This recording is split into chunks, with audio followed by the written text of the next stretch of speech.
ఇంట్లో కూర్చుని ఇంగ్లీష్ నేర్చుకోవాలనుకుంటున్నారా? అయితే వెంటనే మా స్పోకెన్ ఇంగ్లీష్ క్లాసెస్‌కి కాల్ చేయండి. Welcome to our channel. ఈరోజు మనతో పాటు రమ్మగారు ఉన్నారు. నమస్తే రమ్మగారు. నమస్తే జయ. రమ్మగారు, మనము తెనాలి రామకృష్ణ స్టోరీలు చెప్పుకుంటున్నాం కదా, అందులో భాగంగా ఈరోజు ఒక స్టోరీ. అంటే ఇప్పుడు ఇంకా స్టార్ట్ చేయలేదు, ఇవాళ మొదలు పెడుతున్నాం. ఒకటి రెండు అంటే చిన్న గతంలో చిన్నవి చెప్పాం. చేసాము, అంటే మనం ఏమనుకున్నాం, ఇప్పటి నుంచి స్టార్ట్ సిరీస్ అనుకున్నాం. రైట్. సో తెనాలి రామకృష్ణ మనకి తెలుగు వాళ్ళకి బాగా సుపరిచితుడు. అసలు ఆయన పేరు తెలియని వాళ్ళే సాధారణంగా కనపడరు, పిల్లలకు కూడా తెలుస్తుంది. ఎందుకంటే తెనాలి రామ అనే ఈ ఒక వెబ్ సిరీస్ కూడా, ఏమనాలి దాన్ని, మన కార్టూన్ సిరీస్ కూడా కనిపిస్తుంది. అయితే ఈ తెనాలి రామలింగడి కథలు మనం సినిమా చూడడం వల్ల ఈయన బాగా పెద్ద అయ్యాక ఆయన వికట కవి అయ్యాడని తెలుసుకుంటాం. అయితే మా చిన్నప్పుడు ఒక కథ ప్రచారంలో ఉండేది, చందమామలో కూడా వచ్చింది. తర్వాత ఈనాడు ఏదో అప్పుడు పేపర్ వచ్చేది, ఈనాడు పేపర్ అనుకుంటా, అవునో కాదో గుర్తులేదు, మా చిన్నప్పుడు వచ్చే పేపర్ 70s. ఆ పేపర్లో ఫస్ట్ పేజీ తొలగిస్తే పక్కన కుడి చేతి వైపు ఒక చిన్న బాక్స్ వేసి కథ వేసేవాళ్ళు. ఒక చిత్రమైన కథలు బాగుండేవి. నేను మీకు చెప్పిన అమ్మవారి ముక్కు మీద వేలు కథ కూడా అందులోది, ఆ పేపర్లోది. ఓకే. ఈ తెనాలి రామకృష్ణుడు కథలు చాలా ఇంట్రెస్టింగ్గా ఉంటాయి. జనరల్గా అందరికీ తెలిసినవే, కొన్ని ఏమైనా తెలియనివి చెప్పగలనేమో చూద్దాం. ఈ తెనాలి రామకృష్ణుడి సంగతి ఎట్లా చెప్తారంటే, తెనాలి రామలింగడు ఈ తెనాలి అనే గ్రామం, కృష్ణా తీరంలో తెనాలి అనే ఊరుంది, అవునండి, మనకు తెలిసిందే కదా, గుంటూరు దగ్గర. తెనాల్లో బోల్డ్ అని రకరకాల వస్తువులు, బంగారపు వస్తువులు చాలా బాగా చేస్తారు, ఫేమస్. ఈ పని మనకు తెలుసు. రోల్డ్ గోల్డ్ వస్తువులు కూడా బాగా దొరుకుతాయి అంటారు. సరే, రకరకాల వీటి వల్ల తెనాలి గ్రామం అనగానే ఒక ఆనందం. ఆనందం అదే, ఎవరికి వాళ్ళకి అదే ఉంటుందేమో కదా. మన వైపు ఊరు మన ఊరు అనుకుంటే ఒక సంతోషం, మన వైపే అనుకుంటే ఇంకో సంతోషం. సంతోషాల్లో ఇవి కూడా సొంతం అని అనుకుంటే మా బందరేలాగా బాగుంటుంది, మాది తెనాలి అనుకోవటం. అయితే ఈ తెనాలి ఊళ్ళో ఈయన ఒక బ్రాహ్మణ కుటుంబంలో జన్మించారు, తెనాలి రామకృష్ణ. అయితే రామకృష్ణుడు అతని పేరు, కొంచెం అల్లరి వాడట. ఇప్పుడు మనం హైపర్ యాక్టివ్ పిల్లల్ని చూస్తున్నాం కదా, అట్లాగే హైపర్ యాక్టివ్. ఎలాంటి హైపర్ యాక్టివ్ అంటే, ఎవరికైనా ఒక నిక్ నేమ్ పెట్టేవాట అతను చిన్నప్పుడు. ఎలాంటి వాళ్ళకైనా నిక్ నేమ్ పెట్టడానికి సిద్ధహస్తుడు ఈ రామకృష్ణ గారు. అప్పటికి పెద్ద వయసు కూడా లేదు, ఓ 14-15 ఏళ్ళ వాడు. అయితే అతని మొహం ఎప్పుడూ నవ్వుతూ ఉండేదట, యాక్టివ్గా ఉండటం. ఎవరు కనపడితే వాళ్ళతో ఏదో ఒకటి మాట్లాడేసి చెణుకులు విసిరి నవ్వించేయటం, అట్లా సరదాగా అల్లరిగా ఉండేవాడు. అయితే ఒకసారట అతను ఒక చెరువు గట్టును తిరుగుతుంటే స్నేహితులతోటి బిళ్ళంగోడు ఆడుకుంటుంటే ఒక యోగి ఆ దారిలో నడిచొస్తున్నారు. బిళ్ళంగోడు ఆడేటప్పుడు చాలా ప్రమాదకరమైన బిళ్ళంగోటి ఆట. ఎవరికైనా తెలుసా? మాకు తెలుసు అని చెప్పాలి జనాలు. పొడుగడ ఇంత కర్ర ఉంటుంది, ఇంత కర్ర, కార్నర్ లో కొడతారు, చిన్న కర్రని చెక్కుతారు. పొసలు చెక్కి ఏం చేస్తామంటే నేలలో ఒక చిన్న గొయ్యి తవ్వి, చిన్నది అంటే ఇది గుర్తుంటుంది అనమాట, ఇలా పెడతారు. ఈ చెయ్యి ఈ కొలతలో ఉండాలన్నమాట ఆ గుంటకు అడ్డంగా ఈ కర్రని పెడతారు, చిన్న పొట్టి కర్రని. ఈ పొడుగాటి కర్ర ఉంది కదా, ఇంత ఉంటుంది, మూరెడు కర్ర. ఈ మూరెడు కర్రని పట్టుకోవటమును, దీని ఎడ్జ్ మీద కొడితే అది పైకి లేస్తుంది.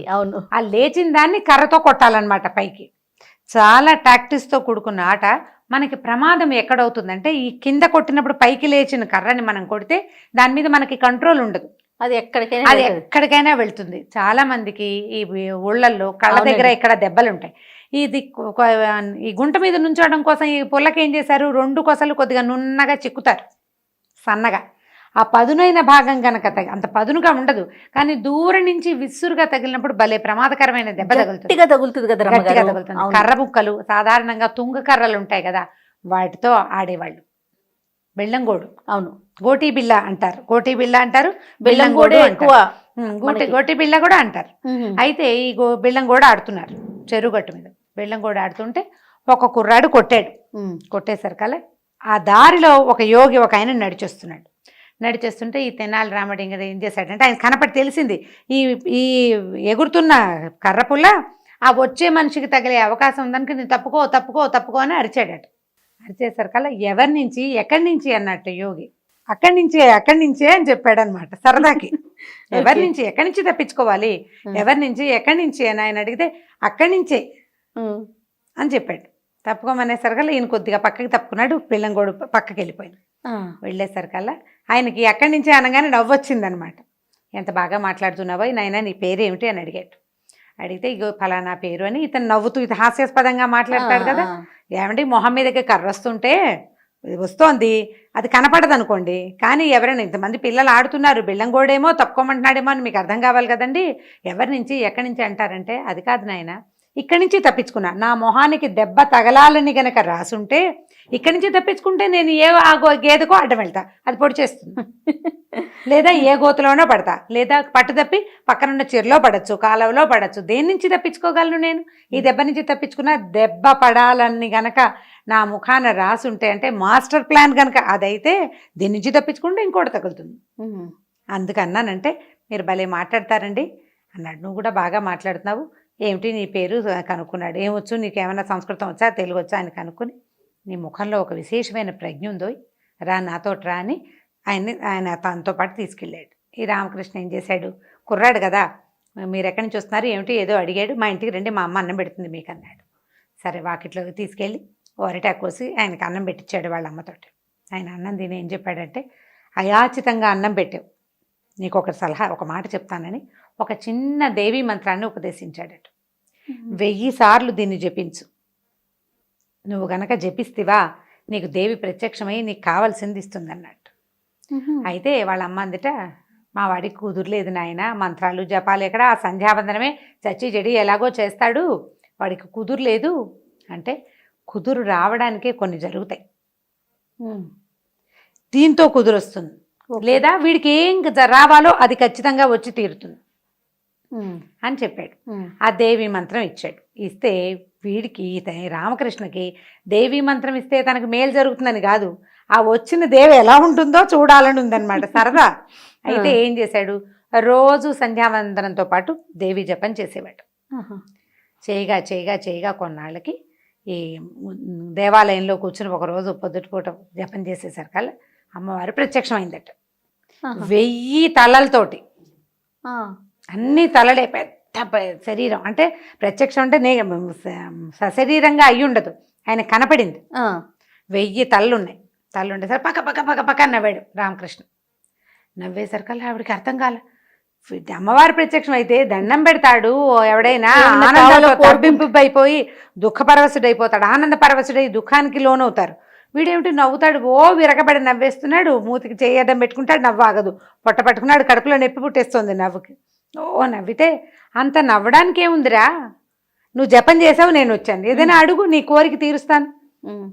నవ్వుతావు ఎందుకంటే, కాదండి అమ్మా నాకు చాలా ఒక గొప్ప ఊహ వచ్చింది, ఇప్పుడు మంచి ఊహ ఒకటి వచ్చింది, మిమ్మల్ని చూడంగానే నాకు ఒకటి తట్టింది, ఇప్పుడు చెబితే మీరేమనుకుంటారో అని ఆలోచిస్తున్నాను, ఆపుకోలేక నవ్వొచ్చింది అన్నాడు. చెప్పమంది ఆవిడ. చెప్పు నువ్వేం చెప్పదలుచుకున్నావో చెప్పమనేసరికల్లా, అది కాదమ్మా మాకు భగవంతుడు ఒక్క ముక్కు ఇచ్చాడు, 2 చేతులు ఇచ్చాడు, జలుబు చేసిందనుకో ముక్కు చీదుకోవడానికి ఈజీగా ఒక ముక్కు చీదుకోవచ్చు, 2వ చేత్తో తుడుచుకోవచ్చు. నీకు 1000 ముఖాలు ఉన్నాయి, చేతులేమో 2 ఉన్నాయి, కర్మగాలి నీకు కానీ జలుబు చేసిందనుకో, ఈ 1000 ముఖాలని 1000 ముక్కుల్ని నువ్వు ఎలా తుడుచుకుంటావు 2 చేతులతోటి అనేసరికి ఆవిడ కూడా నవ్వొచ్చింది, ఊహించిందనమాట ఆవిడ ఇప్పుడు ఏం జరుగుతుందని. బాగా నవ్వొచ్చి, ఎంత హాస్యాస్పదంగా మాట్లాడుతున్నావు, నువ్వు చేసిన మంత్రం ఏమిటి, దాని బలం ఏమిటి, అది ఎంత బలంతో నువ్వు ఒక 10-11 రోజులు జపం చేస్తే ఇంత మూర్తిని నీ ముందు ప్రత్యక్షం చేసింది అనే బలమైన భావన లేదు నీకు, ఇంత హాస్యాస్పదంగా తీసేసావు, వికట కవి అవుతావురా నువ్వు, కవివి కాలేవు, వికట కవి అవుతావు, ప్రతి దాంట్లోనూ నీకు హాస్యమే పుడుతోంది, నన్ను చూసినా కూడా హాస్యమనే, యోగిని చూసి హాస్యం ఆడావు, నన్ను చూసి కూడా హాస్యమా, అమ్మని చూసి ఎంత శక్తి, అంత పెద్ద శరీరం, అంత మనిషి ఎంత ఉందో ఆవిడే, 1000 ముఖాలు ఉండాలంటే చిన్న బాడీ, మన శరీరాన్ని 1000 ముఖాలు తగిలిచ్చారు కదా, పెద్ద బ్రహ్మాండాకారం కనపడింది, దాన్ని చూసి కూడా నీకు నవ్వే వచ్చిందంటే నువ్వు వికట కవి అవుతావు, కానీ నువ్వు మామూలు వాడివి కాబట్టి ఇంకా నవ్వొచ్చింది. ఎంత మంచి పేరు ఇచ్చావు నాకు, ఇటు నుంచి చూసినా అటు నుంచి చూసినా ఒకటే పేరు వస్తుంది అన్నాడు. వికట కవి రాసామనుకో, ముందు నుంచి వెనక నుంచి వికట కవే ఉంటుంది, తిరగేసి చూసినా మరగేసి చూసినా ఒకేలా ఉండే పేరుని భలే ఇచ్చావమ్మా, నాకెంత నవ్వు వస్తుందో నువ్వు అంత నవ్వు గొలిపే పేరు ఇచ్చావన్నాడు. దానికి కూడా నవ్వుతావురా నువ్వు అని ఆవిడ ఆశ్చర్యపోయింది. ఈ పేరుతోటే ప్రఖ్యాతుడు అవుదుగాని నువ్వు, అవును అని చెప్పి నాలిక చాపు, నోరు తెరిచి నాలిక చాపమందట, నాలిక మీద ఒక బీజాక్షరం రాసింది అని చెప్తారు. మామూలుగా దేవి బీజాక్షరాలు ఉంటాయి, ఒకే ఒక అక్షరం సరస్వతి బీజం ఈయనకి అనుగ్రహించింది అమ్మవారని చెప్తారు. ఒక్క బీజాక్షరాన్ని నాలుక మీద గంటంతో రాశారట. ఓకే. ఆ ఒక్క బీజాక్షరంతో రామకృష్ణుడు ప్రఖ్యాతుడయ్యాడు వికట కవిగా. వికట కవిగా. వికట కవి అంటే మామూలుగా మనకి నవ్వొచ్చే రకరకాల మాటలు, చెణుకులు, మాటల మాంత్రికత్వం ఒకటే కాదు. ఆయన రాసిన అత్యద్భుతమైన మహాకావ్యం ఏమనాలంటే ఒక పద్యకావ్యమే పాండురంగ మహత్యం. ఎంత పరమాద్భుతమైన పద్యాలంటే అందులో ఉన్నవి చెప్పుకుని తీరాలి. పాండురంగ మహత్యం పాఠం చెప్తామని ఎవరైనా దొరికితే పరిగెత్తుకుంటూ వెళ్ళి వినడానికి రెడీ. నేను ఎంత బాగుంటుంది. నేను కూడా చిన్నప్పుడు మధ్యలో కొంత భాగాలు నిగమ శర్మ కథ అవన్నీ చదువుకున్నాం, కొన్ని చదివాం. అంటే మా డిగ్రీ క్లాసెస్లో కొన్ని సంవత్సరానికి ఒకటి చొప్పున ఏదో పెడతారు. ఓకే. నిగమ శర్మ నిగమ శర్మ ఉపాఖ్యానం ఒకటి ఉంటుంది, అది చదువుకున్నాను నేను. ఎంత బాగుంటాయో పద్యాలు. ఇది తెనాలి రామకృష్ణుడు సరదా సంగతులు తెలిసిన వాళ్ళు ఇంత కావ్యం ఆయన రాశాడంటే నమ్మలేనంత పరమాద్భుతంగా ఉంటుంది. మనకి అల్లసాని పెద్దనతో ఆయన విసిరిన చెణుకులు, తాతాచార్యుల వారితో ఆయన ఆడిన హేళనలు, కృష్ణదేవరాయల ఈ కాలంలో అంటే మన అష్టదిగ్గజాలతో పాటు ఉండి ప్రతిసారి రాయల్ని ఏదో ఒక సమస్య నుంచి, అంటే బయట నుంచి వచ్చిన కవుల సమస్యల నుంచి కాపాడిన సందర్భాలు అన్ని చోట్ల అదందాలకు ప్రతిభ, అతి పదునైన నాలుక, ఏ పక్కకైనా తిరిగి ఏదైనా మాట్లాడగలిగే ప్రతిభని బాగా చూసాం మనం. ఎన్నో కథలు ఉన్నాయి. కొన్ని అంటే మామూలు సరదాగా చెప్పుకునేందుకు కొన్ని ఉంటే, కవిత్వానికి గీటురాయిగా కనపడే పద్యాలు కొన్ని, అట్లా రకరకాల కథలు ఉన్నాయి. ఈ 1000 తలలు 1000 ముక్కులను ఎలా చీదుకుంటావో అని అమ్మవారిని అడిగిన కథ ప్రాముఖ్యంలో లేదు. జనాలందరికీ మేకను బలేశారన్న కథే బాగా తెలుస్తుంది. ఈ కథని చెప్పచ్చు పిల్లలకి. స్టార్టింగ్ పాయింట్ ఇది. ఇక్కడి నుంచి ఈయన ఏం చేశాడంటే ఇక్కడ ఈ తెనాలి గ్రామాన్ని వదిలిపెట్టాడు. ఇంకో కొంచెం ఫర్దర్గా చదువుకుని తర్వాత ఇతను విజయనగర సామ్రాజ్యానికి వెళ్ళాడు. విజయనగర సామ్రాజ్యంలో ఈ రాయల వారి కొలువులో అతనికి అతను కవిత్వం చెప్పగలిగే మంచి ధారణ, కవిత్వం చెప్పగలిగే శక్తితోటి ఈయనని అందులో ప్రవేశపెట్టారు. ఆ తర్వాత అక్కడ ఆయన ఆయన తాలూకు కవిత్వ శక్తి ఎట్లా పరిడి వెళ్ళింది అనేది రకరకాల కథలు. ఆయన కవిత్వం కంటే ఆయన అల్లరి చెణుకులే మనకి బాగా గుర్తుంటాయి. అవన్నీ కూడా తెలివిగల విషయాలే గానీ తెలివితేటలు, ఆటకాయితనం అని అనుకోవడానికి వీల్లేదు. అవును అవును, ఆటకాయితనం కాదు. ఎంత తెలివిగా అంటే అసలు ఏదైనా అనదలుచుకుంటే అనేయటమే. అవతల వాళ్ళు నొచ్చుకుంటారు, నొచ్చుకోరు, అవి ఏమి లేదు. కొంత హాస్యం పుట్టించే రకపు మాటల ధోరణి కూడా. ఒకసారి తాతాచార్యుల వారు కదా అలసాని పెద్దన ఉయ్యాలు ఊగుతున్నారు.